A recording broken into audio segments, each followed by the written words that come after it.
No, I'm not. I'm done with them too. Done with it. I haven't. I canceled my Disney Plus a while ago.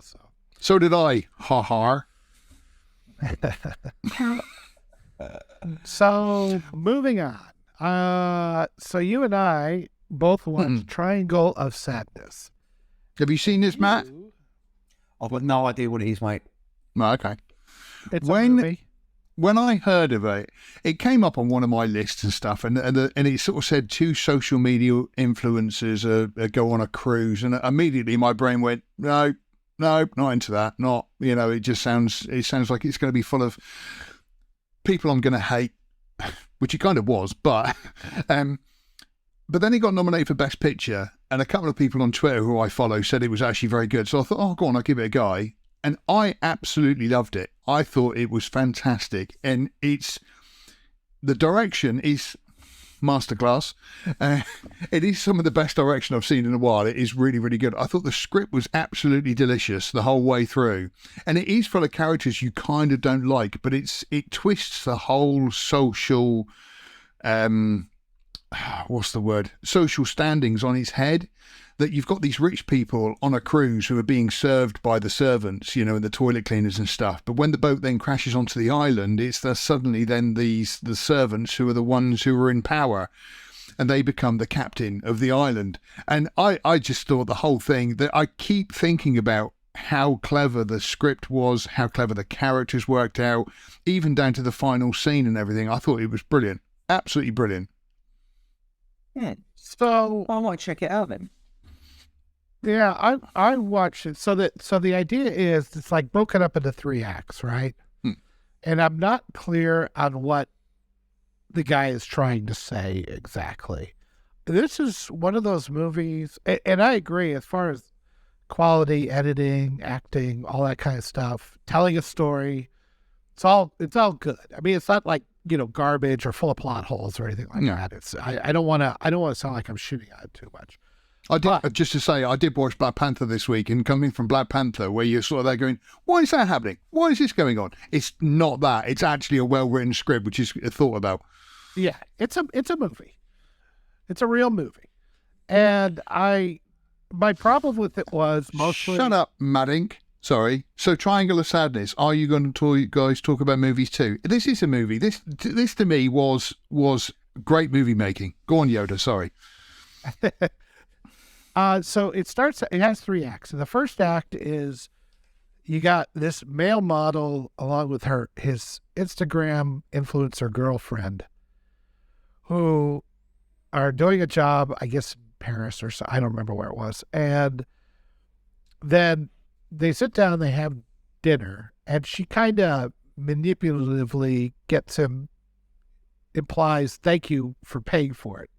Even though apparently they had discussed it beforehand and she said she was going to pay, but then she kind of played that game and he called her on the game, but he was kind of a whiny puss about the whole thing. And she was a manipulative, and I'm already put off by these two, because they would just like talk to each other properly, which they kind of did finally at the end of this first act. When they got back to the hotel. You've never had a conversation like that with someone? Yeah, I thought you were paying. No, I thought you were paying. And to me, like I say, immediately kicked off that's a conversation I've had many a time with my missus. I said, no, I'm going to pay. When? 3 years ago, you said. But was it about, it was more about her manipulation than it was about arguing about a misunderstanding, right? No, yeah. That's what he was bad about, is the way she was trying to manipulate. And she admitted she manipulates, which that I was kind of appreciative. It's like, okay, they're actually talking to each other like they're breaking through something. That shows growth. I like that. And then, but I don't know if they were talking, like, I've read some stuff online. They were talking about male and female roles in a relationship and who does what, that kind of thing. I'm like, well, what is that what they were doing here? So then they get to the ship. The next act 2, they're on the ship, and they get on the ship cruise. It's a smaller ship. It's not like Carnival Cruise Lines. It's a cruise ship, but it's for the 40 people. It's for the ultra rich, though. It's rich. Yeah. And they get a free cruise because they're influencers. So Influencers. they just take a lot of pictures and stuff of her in a bikini, which admittedly she looks good. And the captain is a big drunk and he doesn't want to do anything with these people. And the rich people are all, they're not like, well, they are, but they're weird assholes. It's like, it's that self-involvement where they think they're doing good. Like the one lady, she gets the crew lady to take a swim with her, which she doesn't want to do because she's trying to do her job. And then she says, nope, we're going to get everybody to take all the staff. Yeah. And she's doing this because she thinks she's such a good person. And she's being so nice to these people. In the meantime, the chef and everybody says, well, if I leave, this food is going to go bad. It's like, well, this is what the rich people want, so this is what we do. So they don't say boo to these people. Don't tell them why this is a bad idea or anything. They take the swim. The captain doesn't want to do he has to have dinner with the captain's table. Yeah. Right, at the captain's table. And so he decides to do it on the day that there's an actual storm, which they say that's worst day to do it. So what day does he pick? He picks the day where there's a storm. So the ship is rocking and it's going back and forth, and it's not great. And then they bring out all the food, which apparently has gone bad, and it turns into a literal shit show. It's kind of like the scene with Mr. Shit everywhere. It's kind of like the scene with Mr. Creosote in Meaning of Life. It's like and I was quite surprised at how well it was done, because one thing I hate is when you see actors going bleh, and then obviously spitting out the mouth that the mouthful of vomit or whatever it is they've got. Whereas this was kind of like, I was looking at it and going, she hasn't got a thing in her mouth. No, is she throwing I'm up? pretty sure it had to be. But it was really well done. That they took Epicac before the scene. I don't know what they did, but yeah. So, and I mean, the toilet is overflowing and it's leaving shit all over and then all the crew come out like almost like worker ants, to just carry on cleaning up. Yeah. Carry on cleaning and they have no emotion towards it at all. It's just like, this is what we do. We clean up shit. Yeah. They didn't even care. And there's two people on the ship that make weapons. They're like this old couple that made a lot of grenades. And so sweet. Such a sweet couple. That was actually the funniest moment in the entire movie.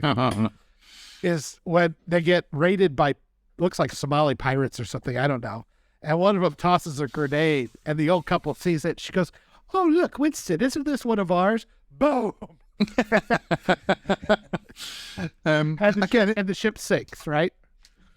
You also didn't mention the fact that Woody Harrelson is the captain, and the two things I loved about him was they've got all this fine dining and oyster cuisine in sauces and duck and all this kind of stuff. And he's got a cheeseburger and chips, and he's like, oh, I'm not into fancy food. But the other bit is where he gets drunk with the Russian guy, and then they start quoting communist propaganda over the tannoy. The Soviet guy is a capitalist, and Woody Harrelson is a communist, and they start going back and forth over the loudspeaker system while everybody's throwing up and pissing and shitting all their brains out. And I'm going, okay, is this satire? Yeah, I'm like, okay, is he trying to say that this is the rich, or that we're? I mean, the only thing I could come out of this, and I'll get to the shipwreck scene. The only thing that come out of this, I guess we're all just fucking narcissists. It doesn't matter who we are. We're just stuck in our own little worlds. And whether you're cleaning shit on the deck or you're just doing whatever some authority tells you to do for money, or you're a rich person just playing games, or I don't know. So then the ship sinks and a small group make it to the island, most of our cast. And then the next day, one of the Hispanic maids, toilet cleaners, her lifeboat washes up on the shore. They find her, and she's the only one that has any type of survival skills. So when she can make a fish And when she can make a fire and cook fish and catch fish, she is the rich person on the island. And like all, it's all relative, right? It's all relative to your circumstances. If everything's good, rich is being on a giant, amazing ship. And when money could buy you anything, when you're on an island where you can't spend any of that. My favourite bit is where she sleeps in the dinghy, because it's like an enclosed dinghy with a porthole. That might as well be that is extravagance at that point, right? No, but what I mean is she's because she catches an octopus and then makes a fire and cooks it, and then when she's dishing it out, it's like one for you, one for me, one for you, one for me. And so she's got this big pile of octopus, and this other woman goes, "Well, what's that?" She said, "Well, this is mine." She said, "Well, why is it yours?" She goes, "Well, I cooked it and I caught it and I made the fire. What have you lot done?" And so she says she's the captain of the island. Pro-capitalist thing now? I don't know. No, to me, I don't see. Again, this is because I don't look at things in a political view. But I mean, to me, it was kind of how the power corrupts, because obviously she ends up with all the power, but then she just ends up getting corrupted by it. I think that's true. I think that's definitely in there. But it was also, to me, it was like, because they made a point of having Woody Harrelson and the Russian guy talk about these two economic systems, right? Yeah. They went on and on about it, which is rich, poor, and all this kind of stuff. So I was looking at it going, okay, if all you have is sand, the person with the fire is the ultra wealthy, right? Yeah. And the ultra wealthy, no matter what the circumstances, are pricks. Yeah. And so everybody was a prick in this, and nobody is good, and we should all just kill ourselves, I guess. I don't know. It's like, I'm kind of getting out of this. I'm like going, there's no good people here. Nobody's learning anything. Nobody is, I mean, it's just like when opportunity comes, it doesn't matter whether you come from poor circumstances or rich circumstances. When opportunity comes, you will be a prick. The guy that was with the Instagram girl sells his body, basically whores himself, so he can keep for pretzels for her. For pretzels, yeah. Which he does give to his girlfriend, and then doesn't share with the others. An island, they're on a beach resort, and the lady realizes that she's going to lose all her power because they're already rescued. They're already beach resort. So she's about ready to kill the Instagram model. Thank you. Okay, I guess, you can kind of, like, I can kind of understand. It's like, oh, we're going to learn that, we need to treat each other better and that kind of stuff. And we need to not be so worried about material things to a certain extent and not let power go to our heads. I guess that's the thing, but it's like nobody seemed to learn that lesson. So I'm going, okay, I guess we're all shit. Great. I mean, what a nice movie. I don't know if I like took a lesson out of it as such. It was just an interesting stance on how power can shift and then how power can corrupt. To me, I don't think I came away with anything sort of like, I need to be a better person, and if I'm ever in that situation, I should do this. To me, it was just an interesting story of how social class can change, and ultimately money can buy you everything. Like you say, when you're on a deserted island full of sand, money means absolutely nothing. The bit like I said that got me was. No, I disagree. It can buy you everything. You just started looking at it as money being a pound or a dollar. On that island, money was a fire and food. Yeah. Right? And so it bought her the hottest guy on the island and the best place to sleep. Yeah.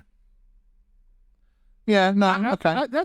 I found the thing just so nihilistic, I think it's with it. Me off about it. Well, I was going to say, I mean, to me, I do love a good, I say miserable story. I do like a movie with which is not exactly a happy ending. Whereas with this, I can't see us talking this long about Black Panther. Right? Oh, I agree. With this movie, I just felt, the direction was brilliant. The script was fantastic. The cast were excellent. And it's just one of those films that now and then just pops back into my head of, oh, right. So, what? Oh, what? He sold his soul. He sold his own body for these pretzels. And, but at the beginning he was, and like I say, it's just one of those films that I just thought was brilliant because it just kept me thinking about it. And it was just, again, it was really well done in a time and place where we are surrounded by crap. And so when something actually decent pops up like this, I was loving it. So you gave it 5 stars. Totally. And what would you give it, Yoda? 3 to 3.5. And I think it's mostly, Phil, you're not wrong. This is a well put together movie that does make you think. And I do appreciate that. But take a really dark movie like The War of the Roses, you know, where they both end up dead, right? It still had this air of, hey, you know, it doesn't have to be this way, right? Like if you could take this tale of terrible, sad ending, but you could still, you know, like Danny DeVito at the end of it, it's like go fix you try to find something with your wife and see if you could fix it. The guy walks out and tries to fix his marriage at the end, right? It's like there is still a choice that we can make, that it doesn't have to be this dark. And I think that's what turned me off of this movie. I felt like it doesn't matter what we do, we are all shit. And that's why it turned me off. I'm sorry. That was a terrible movie. It's just the message just kind of is off-putting. But maybe that message, I was going to say, if that is the message, then maybe I liked it because I came to terms with that a long time ago. Fair enough. And it's weird because we haven't even got... Where can I watch it? Online? I think it's on Amazon. No, I think it's on Amazon Prime, but I think it's only on the American one, so you might have to use a VPN to get it. Yeah. I'm sure But you can other find than it that, because it's out there digitally, so I'm sure you can find it somewhere. I really liked it. I really, really enjoyed it. It's a complex movie. It sounds like I just hated it, and I didn't. I was watching it the entire time. I was there. I was with it. Jess was like, okay, he's running through the forest, and she's about ready to get killed. That's who we are? Okay. Is he going to rescue her? Does he know this? I don't know.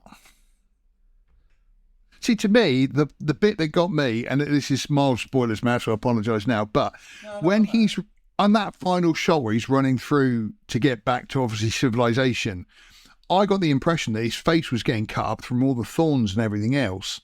And I was thinking how desperate he was to get back to his normal life, that he was willing to then kind of sacrifice the only thing that brought him in money was his looks. Does he know it's a normal life that he's running to? No, I know. That's what I mean. But again, it's one of those films where it's kind of like Inception, you know, where afterwards you're going, yeah, but what about this? Oh, yeah. And it promotes discussion. And like I say, I really rated it. I thought it was a really good watch. I think this is solely not judging the quality of the movie for me, but more along the lines of whether or not it resonated. And that's with you. Yeah, that's fair enough. Yeah, that's a different That's fair enough. Yeah. measurement. Anyway, right, come on. Oh, where's the hillbilly? That's Heidi. Where's the hillbilly? Literally, I said I'd do the comments, Yoda. I'm sorry, I was trying to turn off the banner. No, yeah, literally, he's probably in a field with a tied up either animal or woman. We're not sure. Wait, it's nothing to do. Did you say, was it a family thing he was doing? Well, same thing then. Still, he's in a field tied up with someone. It puts solution on its skin. Okie doke. Yeah, So I mean, I do recommend watching it. How about that? Well, I do recommend watching it. I can understand why it's not everyone's cup of tea, but for me, like I say, it was that and Babylon to me were a fantastic start to the year. I was going to try Babylon, and I was going to try to watch it before this, and I looked at it, I was like, 3 hours. Yeah. Shit. I think I watched it in 2 parts because I was kind of the same, but Babylon is fantastic. Absolutely, again, very highly rated movie. Watch it by next week. We'll have a chat. I'll definitely watch that in the week. It's incredibly clever. It's incredibly well written. I thought. I think somebody in the comments sort of said it was definitely not a 5-star movie, and I just think I don't know what you were missing, because I mean I was fascinated with the way the story panned out. The ending was brilliant. There were absolutely brilliant bits of comic moments in there. The whole bit where, because in Singing in the Rain, the bit where they discover sound, where they have the sound and she keeps moving and they keep having to move the microphone, it's done in the same way but like a million times darker. And my favourite bit is where everything's going through okay and then somebody sneezes and the producer turns around going, who that? What's that? Your Jewish nose. And he starts having a right anti-Semitic rant at this guy for sneezing, because they've done this scene like 20 times and they still haven't got it right. And it's just, like I say, it's very, very dark. It is very funny. It's very nihilistic. But honestly, I thought it was really, really clever. Really, really well done. Thank you for watching this excerpt from Outpost Frequencies. Tune in live every Sunday at noon Central Time or 6 o'clock UK time. And also, remember to come to lastmovieoutpost.com for all your latest in movie news, streaming news, and everything cool about film. We are the cool news now. Thank you for watching, and we'll see you on the next stream.